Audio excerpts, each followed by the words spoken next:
Assalamualaikum warahmatullahi wabarakatuh. Jumpa lagi dengan Bu Arum. Hari ini kita akan belajar tema 6, menuju masyarakat sejahtera, subtema 1, masyarakat peduli lingkungan, pembelajaran keempat. Siapkan buku siswamu serta peralatan tulismu untuk mengikuti pembelajaran. Simak video pembelajaran dengan baik dan seksama supaya kalian mendapatkan ilmu yang bermanfaat. Bagi kalian yang belum subscribe channel Arum BJ Astuti, segera subscribe dan nyalakan loncengnya supaya kalian selalu mendapatkan informasi video pembelajaran terbaru. Anak, hari ini kalian akan belajar menjelaskan interval nada pada lagu, menyebutkan kata kunci pada bacaan, menyampaikan perkiraan informasi bacaan, serta mengidentifikasi ciri-ciri pubertas pada anak perempuan dan laki-laki. Anak-anak sudah dapat menyanyikan lagu Aku Cinta Lingkungan karya Kak Uli Hari Rusadi? Semoga sudah ya, karena kita sudah mempelajarinya pada pertemuan yang lalu. Nah, pada lagu Aku Cinta Lingkungan, tangga nadanya adalah tangga nada C.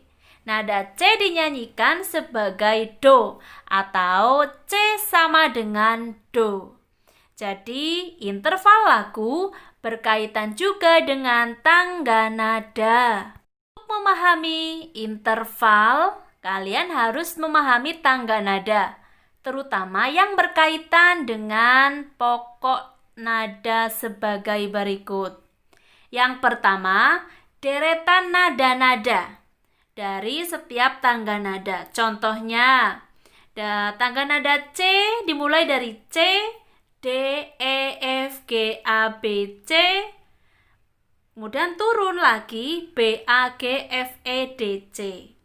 Nah, jarak antara nada satu ke nada lainnya juga harus kalian pahami.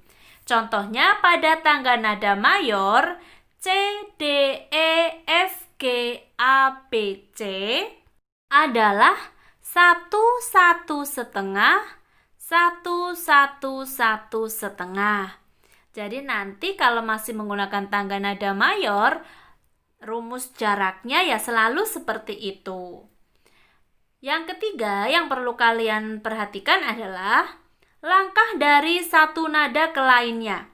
Misal dalam tangga nada C mayor, nada C ke C langkah ke 1, C kedua langkah kedua, dan C ke E langkah ketiga.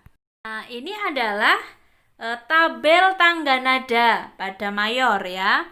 Di situ yang pertama yang asli dulu ya, yang C. C, D, E, F, G, A, B, C. Jaraknya tadi sudah 1, 1 setengah, 1, 1, 1 setengah. Nah, kemudian G. G, tangga nada G, itu urutan nadanya adalah G, A, B, C, D, E, fis G. Kenapa pada nada E ke F itu dinaikkan setengah? Nah, karena jarak E ke F itu setengah. Nah, supaya 1 harus dinaikkan setengah. Nada F dinaikkan setengah menjadi fis. Nah, itu diturunkan seperti itu caranya. Yang penting polanya harus sama dengan pada pola nada mayor, yaitu 1, 1 setengah, 1, 1, 1 setengah. Semoga Bu Arum nanti bisa membuatkan bagaimana cara menghitungnya ya. Yang penting kalian sekarang sudah mengetahui contoh pada urutan tangga nada G terlebih dahulu.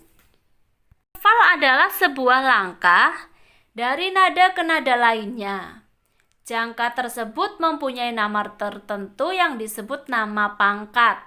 Sebagai contoh, jangka C ke D dalam tangga nada C mayor, D adalah langkah kedua. Langkah kedua mempunyai nada pangkat sekondo.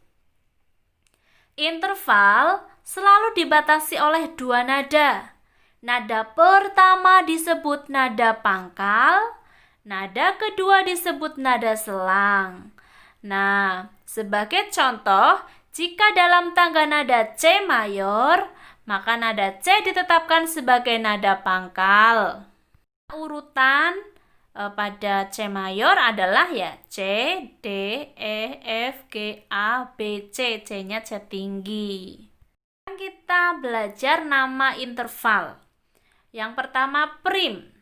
Langkah dari interval nada satu ke nada yang sama. Contohnya dari do ke do. Kemudian second.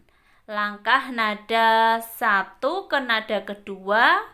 Bisa di atasnya ataupun di bawahnya. Contohnya do ke re, jarak nadanya 1. Kemudian terts. Terts itu interval dari nada 1 ke nada ketiga dengan jarak nada 2. Kok 2 ya? Iya, karena do ke re 1, re ke mi 1. Jadi 1 tambah 1, 2. Interval quart itu artinya interval dari nada 1 ke nada keempat di atasnya. Jarak nadanya itu adalah 2,5. Do ke re 1, re ke mi 1, dan mi ke fa setengah. Jadi kalau dijumlahkan menjadi 2,5. Yang selanjutnya interval nada queen itu interval 5 nada. Seks itu interval 6 nada, septim interval 7 nada, dan oktav itu interval 8 nada. Mari kita mengulang pelajaran yang sudah kita pelajari selama 3 pertemuan ya, tentang kata kunci pada judul dan memperkirakan informasi berdasarkan kata kunci pada judul. Bentuk kepedulian remaja terhadap lingkungan. Ayo, apa kata kuncinya? Ya. Apa? Kepedulian remaja terhadap lingkungan. Mungkin bisa kepedulian remaja, kemudian kata kunci berikutnya adalah lingkungan. Masa remaja adalah masa penyesuaian dari masa awal anak-anak hingga masa awal dewasa. Masa remaja awal kira-kira masuk pada usia 10 hingga 12 tahun. Masa remaja berakhir kira-kira pada usia 18 hingga 22 tahun. Pada perkembangan ini, pencapaian kemandirian dan identitas anak sangat menonjol. Bagaimana menumbuhkan kepedulian remaja pada lingkungan? Salah satu langkah yang bisa ditempuh supaya para remaja peduli lingkungan adalah dengan meningkatkan kepedulian terhadap lingkungan. Sebagai contoh, melalui kegiatan pecinta alam. Kegiatan pecinta alam dapat meningkatkan kepedulian remaja terhadap lingkungan alam. Kecintaan remaja terhadap lingkungan alam tercermin pada sikap peduli terhadap lingkungan. Kegiatan pecinta alam untuk menunjukkan sikap peduli terhadap lingkungan, di antaranya sebagai berikut. 1. Kegiatan reboisasi di lahan gundul. 2. Pengadaan tempat pembuangan sampah secara bersama-sama. 3. Penanaman pohon di sekitar pekarangan rumah.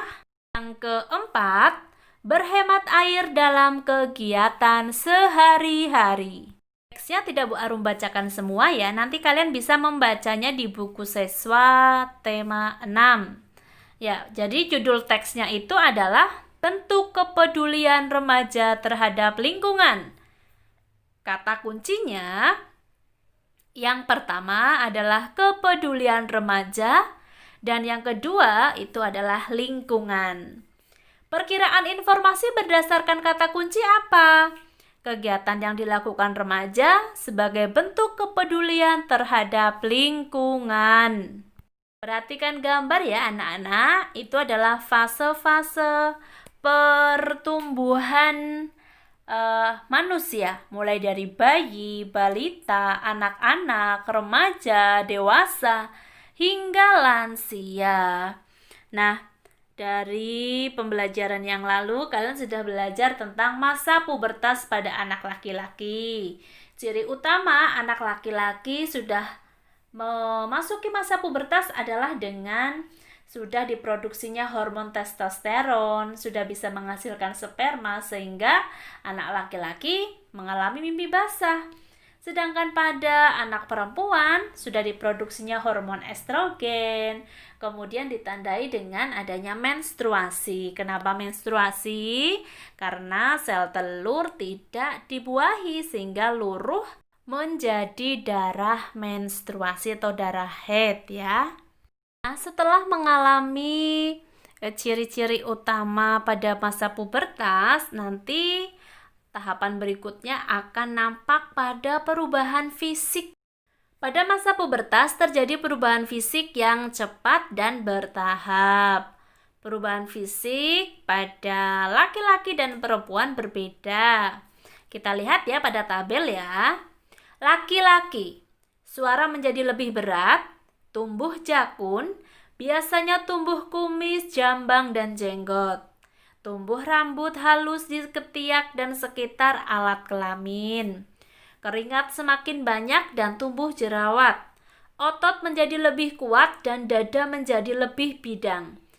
Serta mengalami mimpi basah. Mimpi basah tadi yang utama ya. Kemudian pada perubahan fisik pada anak perempuan. Suaranya menjadi lebih nyaring, pinggul melebar, payudara membesar, tumbuh rambut halus di ketiak dan sekitar alat kelamin, keringat semakin banyak dan tumbuh jerawat, kulit menjadi lebih halus, dan ditandai tadi yang utama adalah dengan mengalami menstruasi. Jadi ketika kalian mengalami perubahan fisik, kalian tidak usah takut. Itu adalah hal yang normal karena kalian akan menjadi seorang remaja. Alhamdulillah pembelajaran telah selesai. Hari ini kalian telah belajar interval nada, belajar menemukan kata kunci dan informasi penting berdasarkan kata kunci pada judul, dan kalian mempelajari perubahan fisik pada anak laki-laki dan perempuan ketika sudah memasuki masa pubertas.